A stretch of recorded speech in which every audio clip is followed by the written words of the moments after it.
है। साफ तौर पर तो उन्होंने बोल दिया, ये कोई राजनीतिक कार्यक्रम तो है नहीं, पीएम का कार्यक्रम है, वो जुड़ना चाह रहे हैं, तो इस पर तो मुझे लगता है कि किसी को कोई आपत्ति नहीं होनी चाहिए या होनी चाहिए। देखिए हिमानी जी, सबसे पहले मैं आपको बताऊं, ये जब आखिरी साल रह गया इलेक्शन का, इस समय हमारे प्रधानमंत्री जी ने और देश के गृह मंत्री अमित शाह जी ने मुसलमानों से मिलना शुरू कर दिया।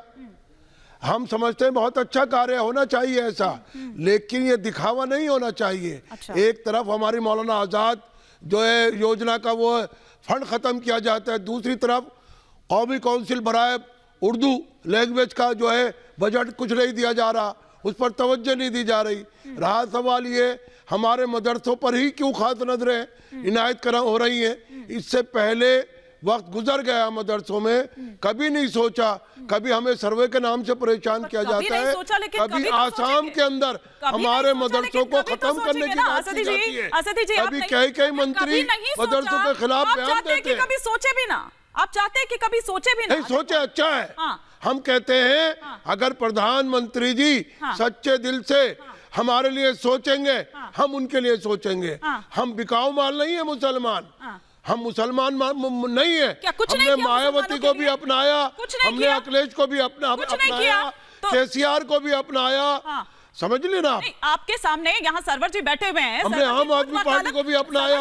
मुझे तो जो जानकारी है वो ये है कि इन तमाम मदरसों में खुद आप भी आयोजन, ये जो मन की बात है उसका करवा रखे हैं, उसके प्रसारण को लेकर खुद आप भी वकालत इसकी करते रहे। नहीं देखिए, ठीक है, कभी मदरसे कौमी धारा से बाहर नहीं गए। हमारे मदरसे जब से कायम है, जब से हिंदुस्तान में हुकूमत बनी है, जब से हमारे मदरसों का मॉडर्नाइजेशन होना चाहिए, आप ये कहना चाह रहे हैं? समझते हैं सादी जी, आप ये कहना चाह रहे हैं कि मॉडर्नाइजेशन नहीं होना चाहिए, वो वैसे ही रहना चाहिए? नहीं, मैं कहता हूँ आपको हमारी चिंता मदरसों से क्यों है, स्कूलों पर क्यों नहीं है, यूनिवर्सिटी कॉलेजों पर क्यों नहीं है?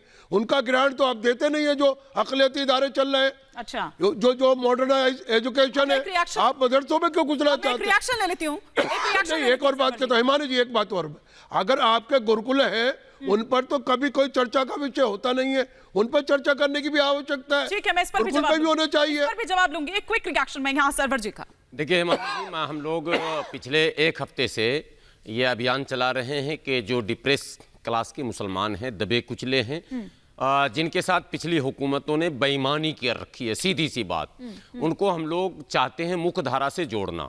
और इसके लिए एक अभियान अभी दिल्ली में हमने एक बड़ी मीटिंग की थी, जिसमें ऑल इंडिया जमात सलमानी ट्रस्ट के राष्ट्रीय अध्यक्ष खैरुल बशर सलमानी मौजूद थे, और तमाम नाइयों की जो दुकानें हैं, जो सैलून है दिल्ली के अंदर, उसके सभी मालिकान को हमने अपने ऑल इंडिया यूनाइटेड मुस्लिम मोर्चा के दफ्तर पर जमा किया था।